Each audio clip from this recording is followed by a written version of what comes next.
Yes, hello बच्चों। तो I am here in front of you with another video of the colligative properties series। तो बच्चे इस video में हम करेंगे सेकंड colligative property।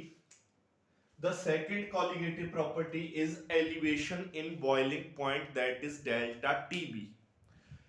सबसे पहले मैं आपको इसका मतलब बता देता हूं इसमें हम करने क्या वाले हैं।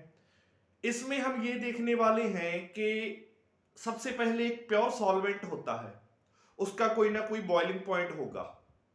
बट जब मैं उस प्योर सॉल्वेंट में नॉन वोलेटाइल सॉल्यूट ऐड कर देता हूं तो उस प्योर सॉल्वेंट का जब वो सॉल्यूशन में चेंज हो गया after the addition of non volatile solute, तो उस सॉल्यूशन का बॉइलिंग पॉइंट बढ़ जाएगा in comparison with that pure solvent.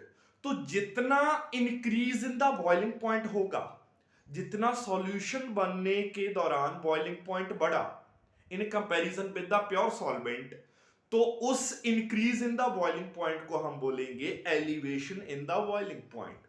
तो याद रखना है आप लोगों ने कि always non volatile solute add करने से किसी प्योर सॉल्वेंट में उसका बॉइलिंग पॉइंट एलिवेट हो जाता है, इंक्रीज कर जाता है, और वही हम देखने वाले हैं। तो सबसे पहले डेफिनेशन है बॉइलिंग पॉइंट की, एक सिंपल जनरल डेफिनेशन जो आप लोअर क्लासेस से पढ़ते आए हैं कि किसी सब्सटेंस का बॉइलिंग पॉइंट होता क्या है।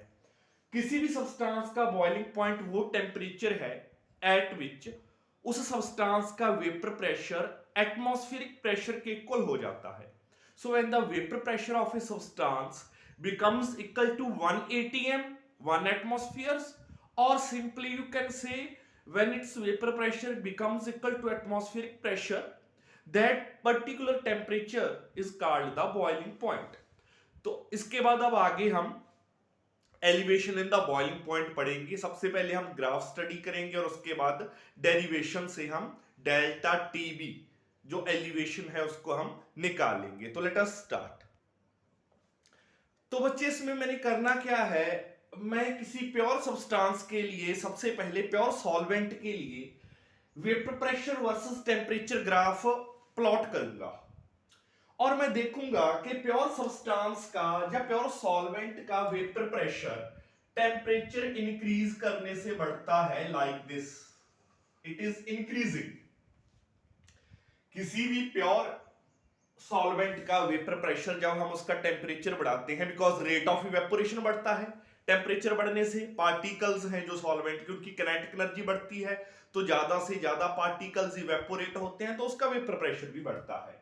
तो it is increasing along this curve A B.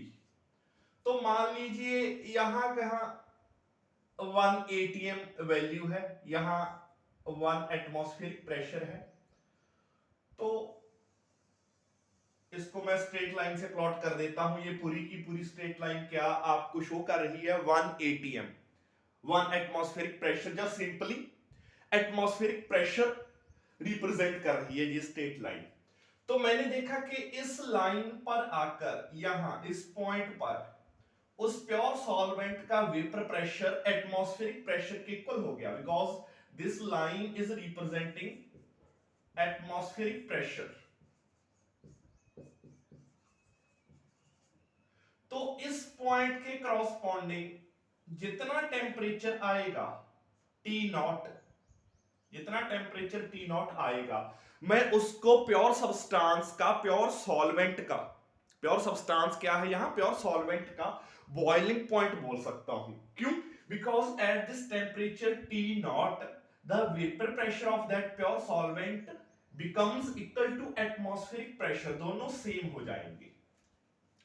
अब तो ये तो कर्व थी vapour pressure change with temperature for pure solvent. अब मैंने क्या किया, प्योर सॉल्वेंट में नॉन वोलेटाइल सॉल्यूट ऐड कर दिया है और सॉल्यूशन बना लिया है। आपको पता है कि रॉल्ट लॉ के अकॉर्डिंग जब हमने पहले किया हुआ है कि जब नॉन वोलेटाइल सॉल्यूट ऐड करता हूं तो सॉल्यूशन का वेपर प्रेशर डिक्रीज कर जाता है। तो here there will be a curve that will represent, this will be a curve that will represent the change in vapor pressure of solution with temperature।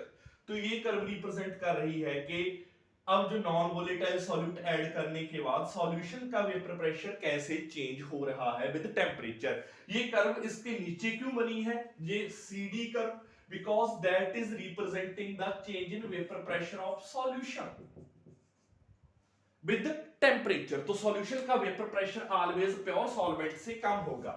ये pure solvent के लिए थी कर, that was for pure solvent. तो solution के लिए मैं देखता हूं कि इस पॉइंट पर आकर उस सॉल्यूशन का वेपर प्रेशर एटमॉस्फेरिक प्रेशर के इक्वल हो गया। तो अगर मैं इस पॉइंट को यहां नीचे प्लॉट करूंगा तो यहां से मुझे T टेम्परेचर आ जाएगा, that will be the boiling point of the solution. तो this T will be greater than T naught, और T ऑलवेज ग्रेटर होगा T नॉट से, वो आप देख ही सकते हो फ्रॉम दैट x एक्सिस कि T value that is greater than T naught. तो अगर मैं T माइनस T नॉट देखूं तो that will be delta TB, that will be the elevation that is representing the increase in the boiling point of the solution। कि solution का boiling point non volatile solute add करने के बाद कितना बढ़ गया है, because पहले प्योर सॉल्वेंट था, यहां बॉयल हो रहा था, अब सॉल्यूशन यहां T टेम्परेचर पर बॉयल हो रहा है। तो डेल्टा TB मेरा क्या रिप्रेजेंट कर रहा है, that increase in the boiling point after the addition of non volatile solute. आगे देखते हैं, इसकी अब डेरिवेशन स्टार्ट करते हैं। तो बच्चे ये जो मेरे पास डेल्टा TB आया था, elevation in the boiling point, इसको मैं डायरेक्टली प्रोपोर्शनल लिख सकता हूं कि ये कितना होगा, ये कितना होगा। तो इसको मैं डायरेक्टली प्रोपोर्शनल लिख सकता हूं जितना वेपर प्रेशर लोअर हुआ है सॉल्यूशन का after the addition of non volatile solute. मतलब delta TB will be directly proportional to delta P। The elevation in boiling point is directly proportional to delta P। यहां पर मैं क्या लिख रहा हूं, that is actually lowering in the vapor pressure। जो solution का वेपर प्रेशर कम हुआ है, तो जितना सॉल्यूशन का vapour pressure after the addition of non volatile solute कम हो गया है, उतना बॉइलिंग पॉइंट एलिवेट हो गया है। इस बात को समझो।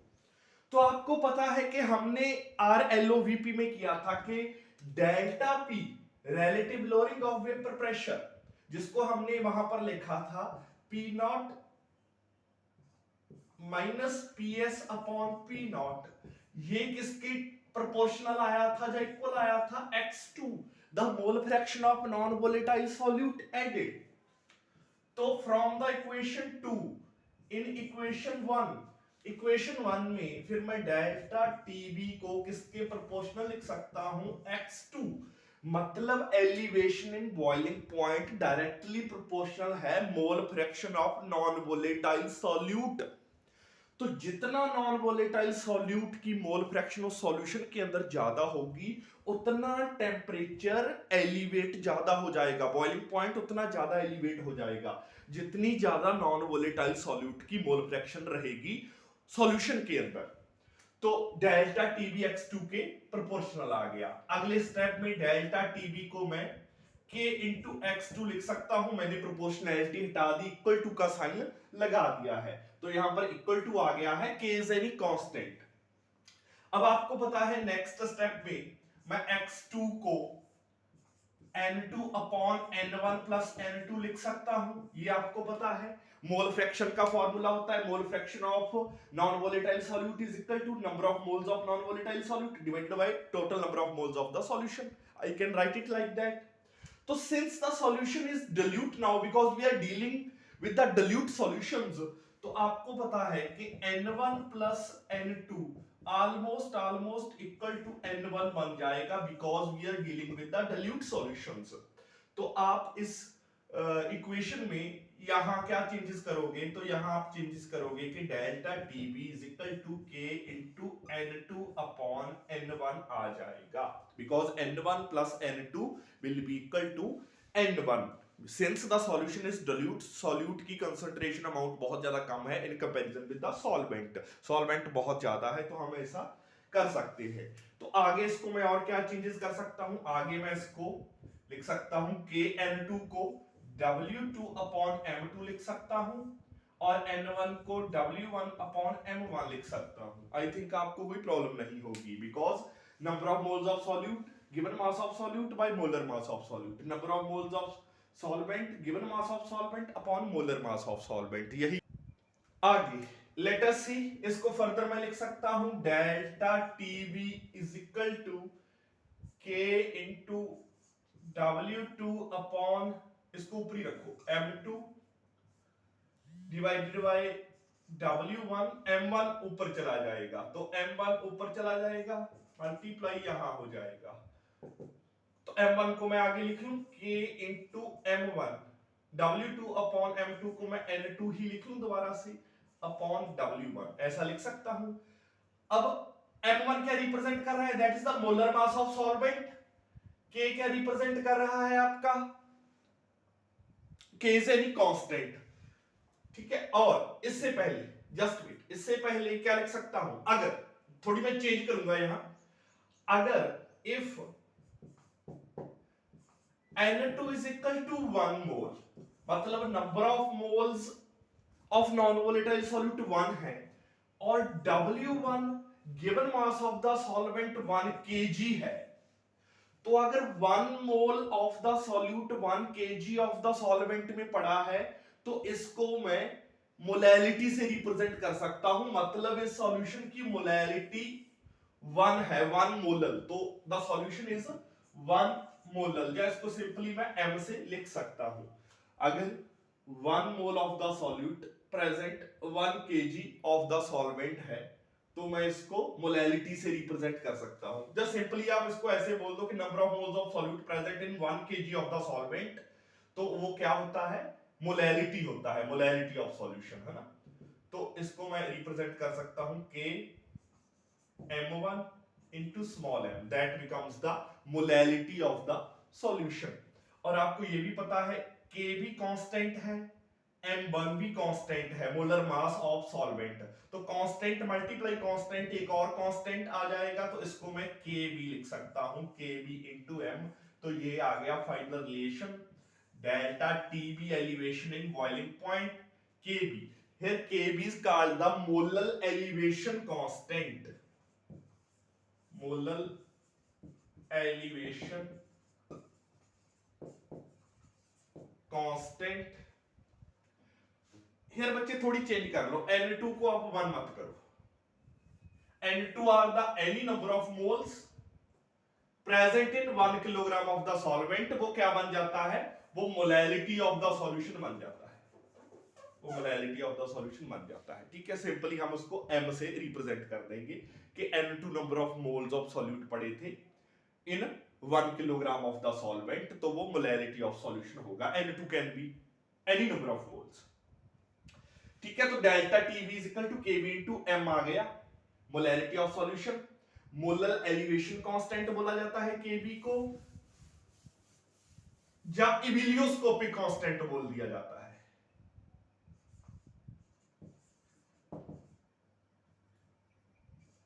Ebullioscopic constant. तो Kb is not known as molar elevation constant और इबिलियोस्कोपिक कांस्टेंट। तो this is how we have made a relationship between molar elevation constant multiply molality of solution equal to elevation in the boiling point of that solution which is containing a non volatile solute। Further हमें क्या करना होता है, further हमें molar elevation constant को define करना होता है और इसके यूनिट भी फाइंड आउट करने होते हैं। तो ये भी आपसे पूछ लिया जाता है एग्जाम में, डिफाइन कैसे करें, तो लेट अस सी। तो अगर मैं बोलूं कि मोलैलिटी ऑफ सॉल्यूशन 1 है, मोलैलिटी ऑफ सॉल्यूशन 1 का मतलब क्या है कि अगर 1 mole of non volatile solute पड़ा है इन 1 किलोग्राम ऑफ द सॉल्वेंट में, तो मोलैलिटी ऑफ सॉल्यूशन क्या आ जाती है, 1 आ जाती है, आ जाती है ना, ठीक है। तो अगर मोलैलिटी ऑफ द सॉल्यूशन 1 है तो फ्रॉम इक्वेशन नंबर 3 मैं यहां पर पुट कर दूंगा m की वैल्यू 1, तो delta TB is equal to KB आ जाएगा। तो यहां से आप बोल सकते हो कि मोलल एलिवेशन कांस्टेंट और ebullioscopic constant is equal to elevation in boiling point when the molality of the solution is 1, or the molar elevation constant becomes equal to elevation in boiling point when 1 mole of the non-volatile solute is added in 1 kilogram of solvent. So I am writing the definition here.